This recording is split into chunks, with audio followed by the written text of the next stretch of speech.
तो आज हम पढ़ेंगे integrated rate law for zero order reaction. बहुत इजी डेरिवेशन है, बहुत ही सिंपल है। एक बार में अच्छे से समझेंगे ना तो 100% गारंटी की समझ में आ जाएगा।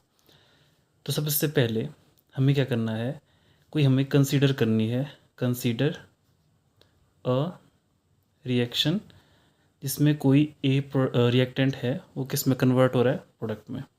ठीक है, इसको मैं हाफ कर देता हूँ यहाँ से, फिर यहाँ पे पूरा इसमें आ जाएगा। अब देखो हमने क्या किया कि हमने मान लिया कोई रिएक्शन है जिसमें कोई रिएक्टेंट ए है वो कन्वर्ट हो रहा है पी में, है ना, पी बना रहा है। तो इसके लिए जो रेट ऑफ रिएक्शन है ना, रेट लॉ एक्सप्रेशन, इसके लिए क्या बनेगा, एक तो बनेगा के और कॉन्सेंट्रेशन ऑफ ए, है ना। अब ज़ीरो ऑर्डर है तो उसके लिए पावर क्या हो जाएगी, उसकी ज़ीरो हो जाएगी। अब यहाँ पे ये जो स्क्वायर ब्रैकेट है ये बताता है कॉन्सेंट्रेशन और ए है रिएक्टेंट हमारा।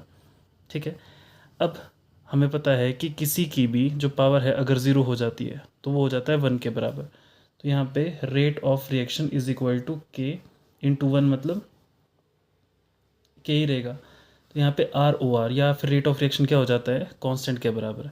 इसका मतलब क्या है कि अगर हमारे पास जो रिएक्शन है वो ज़ीरो ऑर्डर की है तो उसकी जो तो उस रिएक्शन की जो स्पीड है वो कॉन्सेंट्रेशन के ऊपर डिपेंड नहीं करती है। मतलब स्टार्टिंग से लेके एंड तक चाहे आप कंसंट्रेशन जितनी मर्जी चेंज करो, कंसंट्रेशन को बढ़ाओ घटाओ कुछ भी करो, लेकिन जो उस रिएक्शन की होने की स्पीड है वो कांस्टेंट रहेगी, वो चेंज नहीं होगी।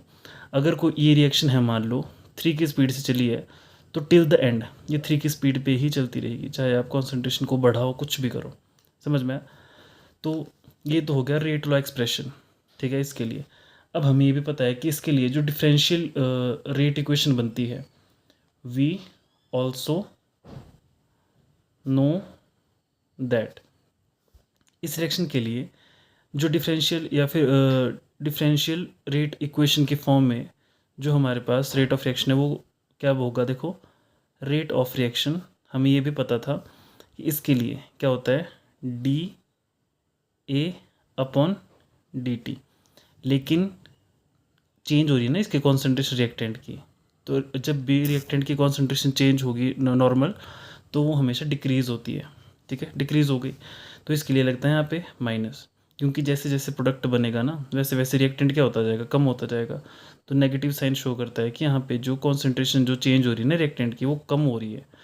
अब देखो यहाँ पे एक हमारे पास ये बन गया। अब देखो ये जो के है ये भी आर ओ आर की वैल्यू है और ये भी किसकी वैल्यू है, आर ओ आर की, रेट ऑफ रिएक्शन की। इसका मतलब ये दोनों रेट ऑफ रिएक्शन की वैल्यू है और रेट ऑफ रिएक्शन के इक्वल है तो ये भी आपस में बराबर होंगे।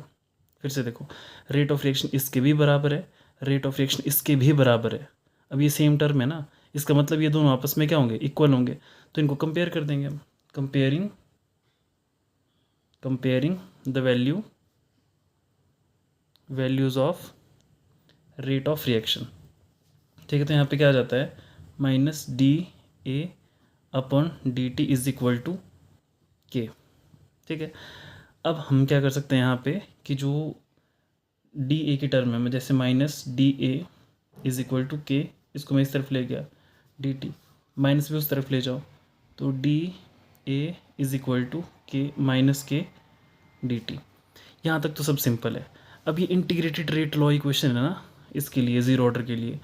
अब हुआ क्या कि इंटीग्रेटेड रेट लॉ हमने यूज़ क्यों किया, मान लो कोई रिएक्शन यूज़ हो रही है ए से लेके और बी पे ख़त्म हो रही है ना, ए से स्टार्ट हुई और बी पे ख़त्म हो रही है।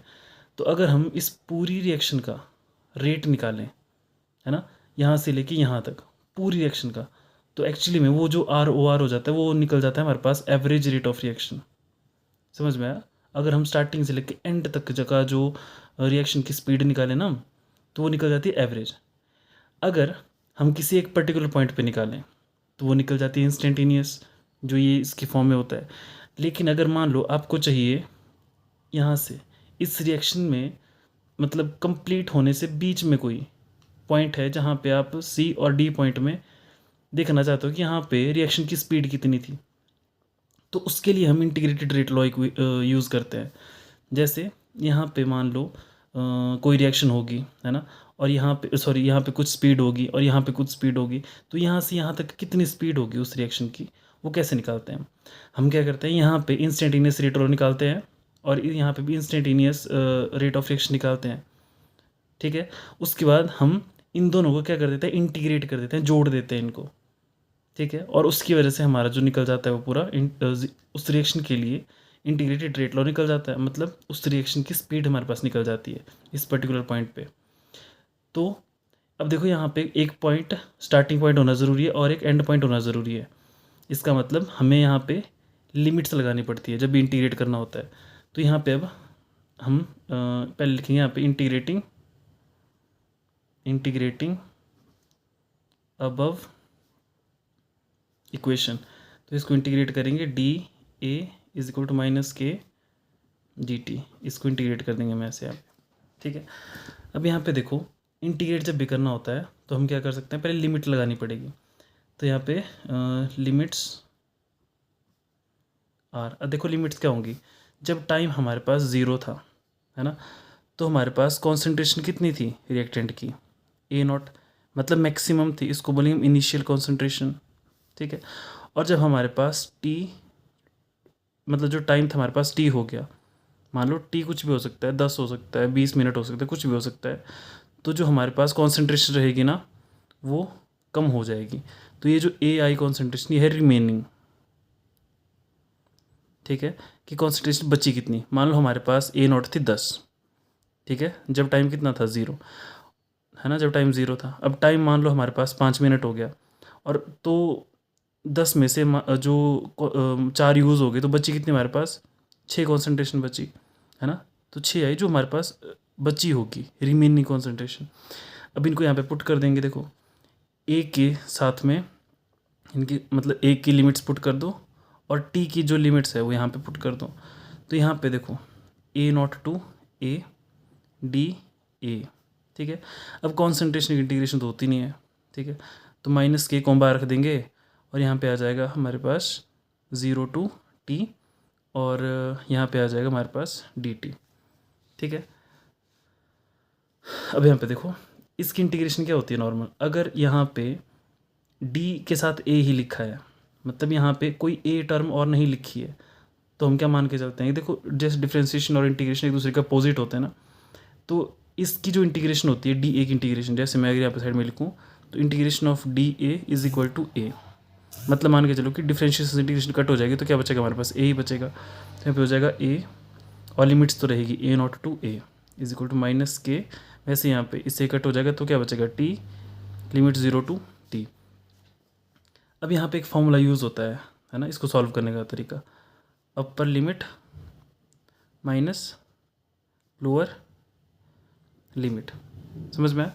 अब upper limit minus lower limit, यहाँ पे क्या हो जाएगा, देखो इसमें एक बार हम ए को भरेंगे, भर दिया, है ना, माइनस एक बार किसको भरेंगे, ए नॉट को भरेंगे, तो a minus a naught is equal to minus k, एक बार किसको भरेंगे हम, टी को, और माइनस करके दूसरी बार किसको भर देंगे, 0 को, ठीक है। तो a minus a naught is equal to minus k, अब यहाँ पे टी माइनस 0 कितना रहेगा, टी बच जाएगा यहाँ पे, ठीक है। अब देखो यहाँ पे हम जनरली यहाँ पे क्या निकालते हैं, रिमेनिंग कॉन्सेंट्रेशन की, कॉन्सेंट्रेशन बची कितनी है, तो उसको कैसे निकालेंगे, यहाँ पे देखो इसको मैं सॉल्व करूँ तो ए, अब माइनस का है ना ये, उधर जाके क्या हो जाएगा प्लस का, तो is equal to A naught minus K T, ये बन गया फॉर्मूला। जब आप जीरो ऑर्डर रिएक्शन में क्या निकालने की कोशिश करोगे कि कॉन्सेंट्रेशन बची कितनी है, रिमेनिंग कॉन्सेंट्रेशन, ठीक है। अगर आपसे पूछा जाए कि रेट कॉन्सेंट या फिर टाइम, मेन फॉर्मूला टाइम का होता है, तो टाइम का फॉर्मूला बनाते हैं यहाँ से, देखो एक तो बन गया ये वाला फॉर्मूला, दूसरा क्या हो सकता है यहाँ पे, देखो टी हमें यहाँ पे चाहिए, तो सबसे माइनस को ले जाओ इधर, माइनस को इधर ले जाएंगे ना, तो ये माइनस की हो जाएगी और ये प्लस की हो जाएगी, है ना। देखो तो माइनस को इधर ले गए ना, तो माइनस माइनस क्या हो जाएगा प्लस, तो ए नॉट मैंने पहले लिख दिया क्योंकि प्लस का हो गया, माइनस ए किस चीज़ का हो जाएगा, ए पहले प्लस का था तो ये हो जाएगा माइनस का, तो minus A is equal to K T, ठीक है, पहले माइनस को उधर ले गए। अब मैं क्या कर सकता हूँ, यहाँ पे मेरे को के की वैल्यू चाहिए तो मैं टी को इधर ले जाऊँगा, तो यहाँ पे क्या हो जाएगा a naught minus a upon t is equal to k, ये दूसरा फॉर्मूला बन गया मेरे पास। अगर मेरे को जीरो ऑर्डर रिएक्शन में रेट कांस्टेंट निकालना है ना, अगर मेरे को निकालना है टी, टाइम निकालना है, तो टाइम का फॉर्मूला क्या बन जाएगा, यहीं से बन जाएगा, टी को इधर ले जाओ, के को इधर ले जाओ, तो a naught minus a divided by k is equal to t. ठीक है, ये बन गया तीसरा फॉर्मूला मेन, और यही इंपॉर्टेंट भी है ना। तो बोलने का मतलब क्या है कि अगर हमें ज़ीरो ऑर्डर के लिए रिएक्शन का टाइम निकालना है कि कितने टाइम में रिएक्शन होगी, तो उसके लिए फॉर्मूला रहेगा ये वाला। ठीक है, इजी है, कोई भी डाउट होगा तो आप मेरे से पूछ सकते हैं।